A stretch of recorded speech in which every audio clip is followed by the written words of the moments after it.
I know that when I'm looking at this crowd of friends, family, and neighbors, I know that this dear, beloved human being, Billy Bryans, touched many of you, or you have heard of him. I know that he would be so thrilled to know how many of you showed up today to honor his legacy. You know, what we're doing here is beyond the realm of business and career and industry. This is about honoring an artist who's made a significant contribution to the culture and the life of this city. And hopefully along the way you take the energy of that to know that it is possible as a single human to actually affect so many different people in so many different ways. So what we're going to do is we're going to have, before I do that, I do have to, the other thing I wanted to say was, you know, Billy was the guy who was the only male drummer in the lesbian feminist band. He was the guy who read the feminist tome Gynecology from beginning to end, and I don't know any feminists who actually read it from beginning to end. He was the guy that wanted to bridge cultures, musical cultures, and feeling cultures and political cultures across the way. He wanted to connect people. And when I look in the crowd today, what I see is all those connections and the fruition of that, and the fact that we're all still here, not only being able to honor someone that we loved and respected, but we're honoring each other in honoring him. And I want you to remember that. I'm here to honor you, because the moment we unveil, we're honoring the importance of community, of friendship, of family, of culture, of love, just of simple love. We've got our drummers coming up, and Mike, you want to do an unveil? We're going to have a couple of people who are going to say a few small words after the unveils. Or maybe we can wait for the drummers to come and just sing. Whatever you need, Lorraine. Whatever you need. Do you have, do you want? If you want to, sure. Okay, all right, because we're going to kill... now I have to kill time. Oh, dear. All right. This is like... All right. So what was amazing was after Billy passed, there were a group of people who organized a procession. We started in Grange Park. We had no permit. We didn't know where we were going. We just know that there were, I don't know, maybe 300 people showed up on a beautiful day, quite like this. And we led this procession of drummers and musicians and people who knew Billy along Queen Street and all the way up to the Cameron Public House. And in every spot that Billy had drummed or rolled his drum kit up and down the lane, and in every spot that he had done a benefit, we stopped and we honored him. So in honor and celebration of Billy, we've got Aline Morales here with her drum crew. She's coming through.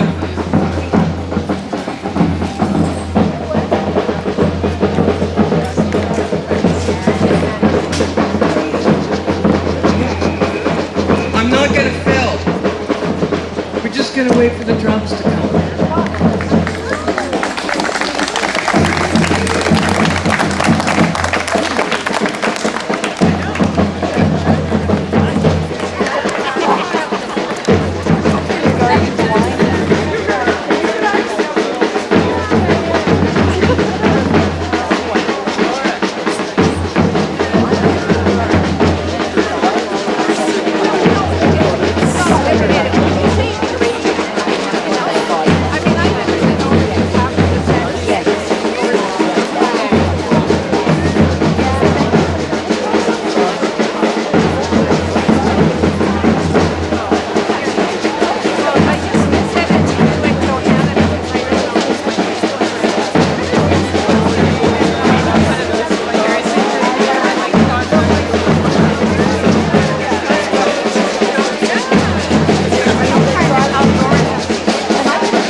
so much.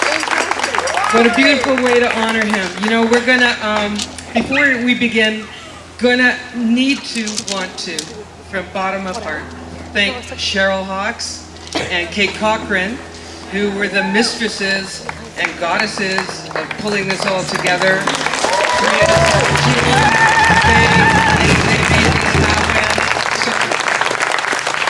So amazing. We're going to introduce Mike from Ward 19, Trinity Spadina, Mike Layton. Woo! And then we're going to introduce a couple other people. Well, thank you very much, Lorraine, and you're right to thank Kate and Cheryl for their hard work pulling this together. This doesn't happen if people don't step up and say, I want to make a change happen in my neighborhood. I want to acknowledge this person, and it's so beautiful when it does. You can tell that there's really true love and care going into it when you can get someone to go and knock on doors for you, or go and knock on their neighbors' doors to get signatures on a petition. As a politician, I know how difficult that can be some days, but you guys put the time in and have come. It has all come together so beautifully. This has got to be the best part of my job. When you're able to recognize excellence in your community, when you're able to, in some small way, give back to someone who gave so much to our city, into life in our city, this just makes all of that other work fade away.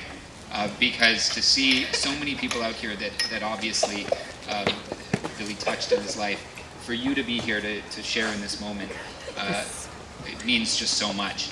There's one bit, and if you've lived in Toronto a long time, you may have known this. The bit of a connection to my family is the role of one of his bands in playing at my father and my stepmom's wedding. And certainly at a young age, that tune, that musical spirit stuck in me and still does to this day. So thank you all so much for pulling this together, for your friend, for our friend, for one of Toronto's finest. And I look forward to the day when we're opening up other laneways. An early conversation of this laneway has now led to conversations about perhaps a theme in the laneways in the neighborhood around honoring musicians. That do that. And there are other musicians who have actually come forward already and said, you know what, we've got a connection in that neighborhood we'd like to try to explore. So I hope that we can continue to do that, and hopefully that we continue to do that all together. So thank you all very much for being here, and thank you, Cheryl, Kate, and Lorraine for bringing this all together.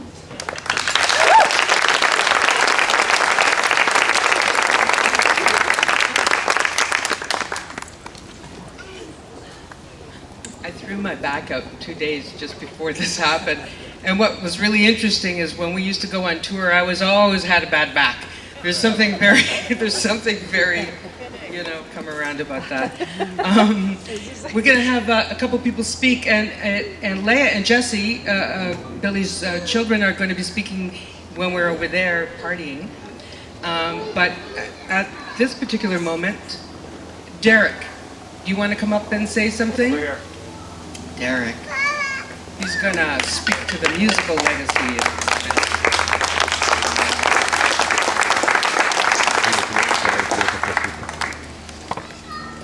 I think I'm being asked to speak because I have been a fellow traveler with Billy and his musical journeys, and Laura Fernandez was just introducing me to somebody that Billy produced, and asked, when did you know Billy? And his band played at Seneca College in '71 when I started college. He was still living in Montreal, and that band settled him here. I knew Billy from him producing Downchild in the basement of Rochdale with a #1 hit, Flip, Flop, and Fly. I get to say it again. Car.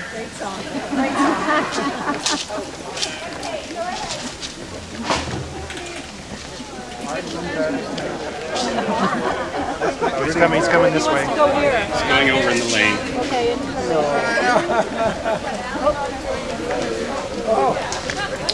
So Billy played drums in Downchild at the time that they recorded that hit. It's the only #1 hit for a blues recording in Canada. Flip, Flop, and Fly, you all know it. And of course, there are many other travels that Billy took with his music, and we would run into each other as we did those things.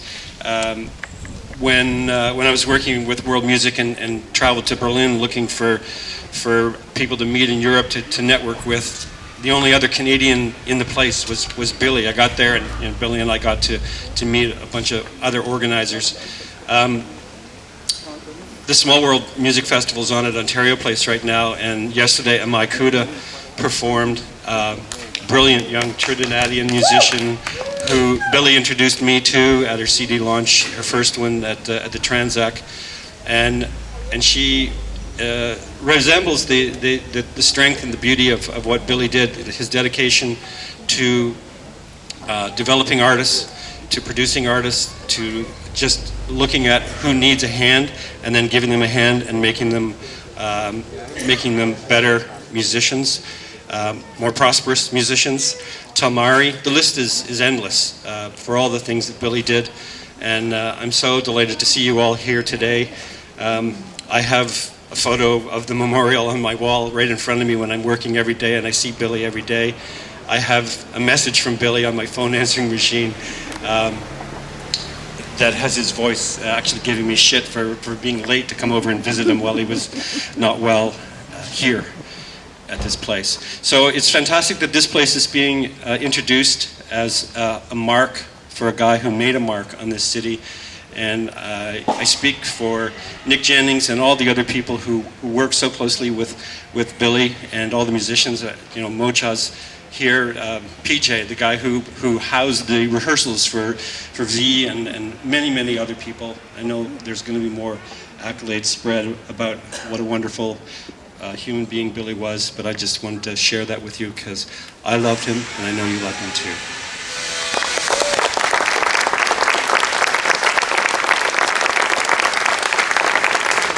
Okay, well, Jane Farrell was going to come and speak about the importance of these kinds of laneways, but apparently she's not here, so you know what? We just move on. Here, I'm looking around, and, just further to what Derek said, Aline Morales, the work that you all did together, Talmari, Time Twins, where Sheila McDonald, where she had Time Twins, such important, Kathy Barron here. I see all these these different generations of people that Billy has either worked with or touched. And Moja, of course, and Laurie Conger here, and Keir Brownstone here from Parachute Club, to honor a brother. This is so beautiful. And all the neighborhood people, thank you for coming out. We want to honor you now by presenting you with some food by the fabulous rogue chef, Greg Couillard, in the laneway. And if anybody feels like they need or want, we got to do the unveiling, right? Sorry about that. Sorry. It was the Tylenol or something. Wait a minute, before we do that, there was one other small little note. We wanted to honor you. Deanne Taylor, there's another one. Weren't the kids going to say something? The kids are going to speak, but later on, apparently. And yes, that's what I was going to say. Thank you for jogging that menopausal mind brain. There is a microphone later, and if people want to share a moment, it doesn't have to be long. 2 lines. Send it into the air because I know he's going to hear it. All right. We want to thank you for coming out today. Come and celebrate with us. And now Kate and Cheryl are going to do the official unveiling.